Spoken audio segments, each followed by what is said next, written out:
उप मुख्यमंत्री दिया कुमारी ने कहा कि दिवंगत विधायक अमृतलाल मीणा ने क्षेत्र के लिए विकास से काम किए। जनता काम को देखने पर वोट देती है। इस बार उनकी धर्मपत्नी शांता देवी को पार्टी से मौका दिया है। जनता उनका समर्थन जरूर करेगी। उपचुनाव को लेकर सलूम्बर में प्रदेश की उप मंत्री दिया कुमारी का शनिवार दोपहर रोड शो हुआ। 1 घंटे चले रोड शो में दिया कुमारी ने दिवंगत विधायक अमृतलाल मीणा की पत्नी शांता देवी के लिए प्रचार किया। दिया कुमारी ने कहा कि सबसे पहले तो मैं दिवंगत विधायक अमृतलाल मीणा को श्रद्धांजलि देना चाहती हूं। उनकी पत्नी शारदा देवी पार्टी में प्रत्याशी हैं। मैं निवेदन करूंगी कि उनको भरपूर वोटों से बड़े मार्जिन के विधायक पहुंचाने का काम करें। मेरे लिए सौभाग्य की बात है कि मुझे सलूम्बर आने का सौभाग्य मिला। मैं हाड़ी रानी धरती पर आई हूँ। उन्होंने कहा कि चुनाव में लोगों देखते कि काम क्या है। अमृतलाल मीणा ने बहुत काम किया है। उन्होंने जयसमंद के लिए काम किया है। जाखम का पानी भी लेकर आए हैं। करीब 7,000 करोड़ का प्रोजेक्ट था। इससे पहले जावद ने हुई सभा के दिया कुमारी ने कहा, उपचुनाव बहुमत महत्वपूर्ण होता है, कड़ी से कड़ी जोड़ती है। राजस्थान में भाजपा और केंद्र के भी भाजपा की सरकार है। हम सब कड़ी से कड़ी जोड़ने के ताकि पूरे क्षेत्र का विकास हो, यह क्षेत्र पिछड़ा नहीं रह जाए। दिवंगत विधायक अमृतलाल के हर सपने को साकार पूरा करने में हम बजट की घोषणा की है। उन्होंने कहा कि मेवल क्षेत्र में जयसमंद क्षेत्र को विकास से जोड़ा जाएगा और यहाँ विकास की गंगा बहेगी। रोड शो का रूट बस स्टैंड, गांधी चौक, खतिकड़वा, पुरानी चौक, होली चौक, आज़ाद मोहल्ला और रावली पोल तक 1 घंटे तक चला। उसके साथ गाड़ी में भाजपा उदय देहात के अध्यक्ष चंद्रगुप्त सिंह चौहान, भाजपा नेता नरेंद्र मीणा के साथ चलेगी। महाराष्ट्र के विधानसभा चुनाव के बीच डिप्टी सीएम और भाजपा शिवसेना गठबंधन महायुति ने शामिल अजीत पवार ने कहा कि बटेंगे तो कटेंगे का नारा उत्तर प्रदेश और झारखंड में चलता होगा, महाराष्ट्र में नहीं चलेगा। मैं इसका समर्थन नहीं करता। हमारा नारा है सबका साथ सबका विकास। दरअसल उत्तर प्रदेश के मुख्यमंत्री योगी आदित्यनाथ झारखंड के महाराष्ट्र की रैलियों में बटेंगे तो कटेंगे और एक रहेंगे तो नेक रहेंगे का नारा दे रहे हैं। वहीं प्रधानमंत्री नरेंद्र मोदी ने भी अपनी चुनाव रैली में एक रहेंगे तो सेफ रहेंगे का नारा दिया है। पवार ने इंडिया टुडे से बातचीत के कहा कि दूसरे राज्य में भाजपा के मुख्यमंत्री तय करेंगे कि उन्हें क्या बोलना है। महाराष्ट्र के बाहर के लोग आकर ऐसी बात बोल जाते हैं। हम महायुक्त के एक साथ काम कर रहे हैं, लेकिन हमारी पार्टियों में विचारधारा अलग अलग है। हो सकता है कि दूसरे राज्य के यह सब चलता हो, लेकिन महाराष्ट्र में एक काम नहीं करता। अजित पवार के बयान पर शिवसेना ने नेता संजय निरूपण को कहा कि योगी आदित्यनाथ कह रहे हैं कि अगर आप बिखर जाते हैं तो कमज़ोर हो जाते हैं, अगर आप एकजुट रहते हैं तो मजबूत रहते हैं। अजित दादा आज भी समझ रहे हैं कि आगे समझ जाएंगे, बटेंगे तो कटेंगे, लाइन बिल्कुल चलेगी। अजित दादा को समझाना पड़ेगा। भाजपा के नारे की न केवल अजित पवार बल्कि विपक्ष की ओर से कांग्रेस नेता राहुल गांधी ने भाजपा पर विचारधारकारी राजनीति को बढ़ावा देने का आरोप लगाया है।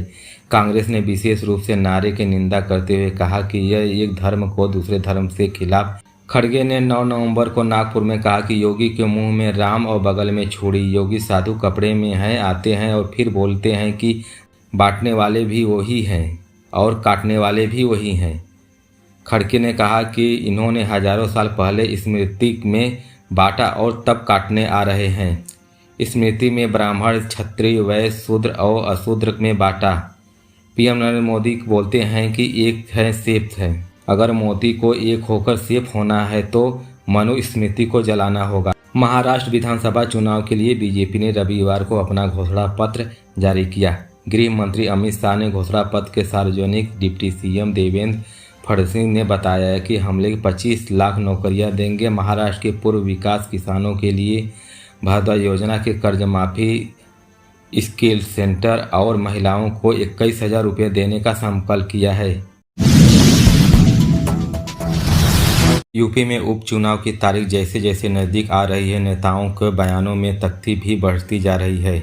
बसपा प्रमुख मायावती ने मेरठ के 3 नेताओं को पार्टी से निकाल दिया। ये तीनों नेता हाईकमान के मना करने के बावजूद बसपा नेता और प्रभारी बाबू मुकाद अली के बेटे कमाल गाजियाबाद में हुई शादी में शामिल हुए थे। पार्टी से निकाले गए नेताओं ने मेरठ मंडल प्रभारी प्रशांत गौतम, जिला प्रभारी महावीर सिंह प्रधान और दिनेश शर्मा थे। दरअसल मुआवने अली की बेटे सुकुल के राड़ा सपा के टिकट पर मिर्जापुर के उपचुनाव लड़ रही हैं, इसलिए मायावती उनसे नाराज हैं। इधर भाजपा सांसद दिनेश शर्मा ने कहा कि सभी विश्वविद्यालयों में बाबा साहब का संविधान चलाना चाहिए। अलीगढ़ यूनिवर्सिटी उनके अलग नहीं हो सकती, वहाँ के पिछड़ों और दलितों के आरक्षण मिलना चाहिए। इनमें कौन सा गलत कहा गया है? संविधान की पुस्तक लेकर घूमने वाले लोगों से पूछिए कि यूनिवर्सिटी दलितों को आरक्षण क्यों नहीं मिलता है, पिछड़ों को एडमिशन क्यों नहीं मिलता है, पिछड़ों और दलित टीचर की भर्तियों क्यों नहीं होती है। अल्पसंख्यक पढ़ें और सरकार की नीति है, लेकिन पिछड़ा दर्ज से वंचित होकर सरकार की नीति नहीं है। उधर कांग्रेस नेता कुंवर दानिश अली ने कहा कि उनके याद दिलाना चाहता हूं कि भाजपा 1977 में 1980 में घोषणा पत्र में वादा किया था वे एएमयू के अल्पसंख्यक दर्जा दिलाएंगे। कमजोर वर्ग को इस देश में सकारात्मक कार्रवाई की जरूरत है, आरक्षण उसका एक माध्यम है। साउथ अफ्रीका ने दूसरे T20 इंटरनेशनल में भारत को 3 विकेट से हरा दिया। भारत ने टॉस गंवाकर पहले बैडमिंटन करते हुए 20 ओवर में 6 विकेट पर 124 रन बनाए। जवाब में साउथ अफ्रीका ने 10 ओवर में 7 विकेट खोकर टारगेट हासिल कर लिया। ट्रिपल स्टल ने नाबाद 47 रन बनाए। 4 मैचों की सीरीज अब 1-1 की बराबरी पर आ गई। पहले मैच में भारत जीता था। एक समय अफ्रीका टीम 86 रन स्कोर पर 7 विकेट गंवाकर स्ट्रगल कर रही थी। वरुण चक्रवर्ती ने 5 विकेट ले लिए। पिच के स्पिनर मदद मिल गई रही थी। इसके बावजूद कप्तान सूर्यकुमार ने डेथ ओवर्स तेज गेंदबाज के बॉलिंग कराने का फैसला लिया। यह फैसला भारी पड़ गया। 125 रन के टारगेट के सामने साउथ अफ्रीका ने संभल कर शुरुआत की। टीम ने 5 ओवर के बाद 32 रन स्कोर, एक भी विकेट गंवाया था।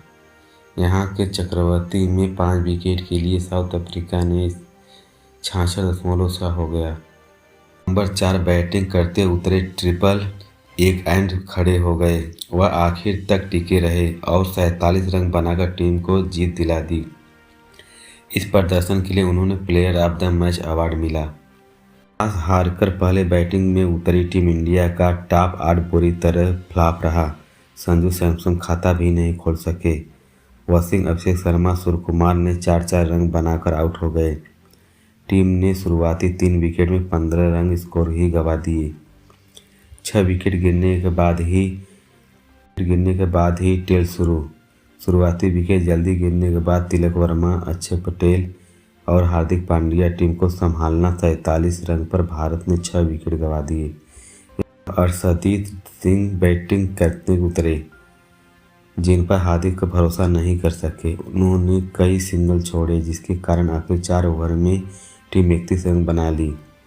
छोटे टारगेट के बावजूद भारत के मैच वापसी कर ली थी। टीम 16 ओवर में 88 रन। साउथ अफ्रीका के 7 विकेट गिर गए थे।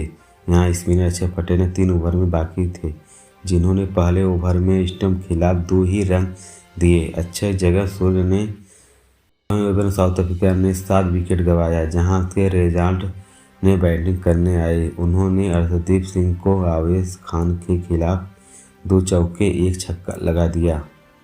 बैटिंग में नॉन स्ट्राइक एंड खड़े स्टंप का काम आसान कर दिया। 9 गेंद पर 19 रन बनाए। उन्होंने पहली पारी में हार्दिक के खिलाफ 2 ओवरों में महज 11 रन खर्च किए थे, जिस कारण भारत का स्कोर भी बढ़ नहीं सका। इंडिया ने पहली पारी में 124 रन बनाने के बाद ही लगभग मैच गंवा दिया था।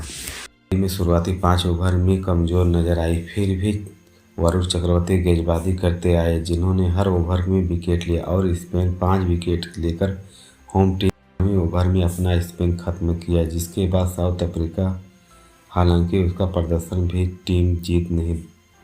टॉस हारकर पहले बैडमिंटन करने उतरी टीम इंडिया पारवे प्ले 3 विकेट गंवा दिए। 6 ओवर के बाद टीम 34 रन पर बना सके। संजू खाता भी नहीं खोल सका। अभिषेक शर्मा, सूर्यकुमार यादव ने 4-4 रन बनाकर आउट हो गए। वाराणसी में सारनाथ थाने में प्रभारी इंस्पेक्टर परमहंस गुप्ता ने एक अपार्टमेंट पर छापा मारा। उनके साथ सिविल ड्रेस में एक युवक भी था, जिसने गार्ड्स को खुद को सीएम योगी का ओएसडी बताया। अपार्टमेंट में शहर के एक बड़े कारोबारी जुआ खेल रहे थे। आरोप है कि इंस्पेक्टर ने जुए की फड़ पर रखे 40 लाख रुपए बैग भर लिए। एक सीसीटीवी के सामने आया इसमें दिखा रहा है कि इंस्पेक्टर लिफ्ट से उतर रहे हैं। उनके साथ एक युवक हाथ में 2 बैग पकड़े हुए हैं। सीसीटीवी वायरल होने के बाद पुलिस कमिश्नर इंस्पेक्टर को डीसीपी वरुणा चंद्रकांत मीना इनकी जांच कर रहे हैं। सपा मुखिया अखिलेश यादव ने मामले में सरकार पर तंजा कसा है। उन्होंने एक्स पर लिखा है कि उत्तर प्रदेश में फिल्म सिटी तो नहीं बनी, लेकिन लगता है कि फिल्म की रियल लोकेशन शूटिंग शुरू हो गई है।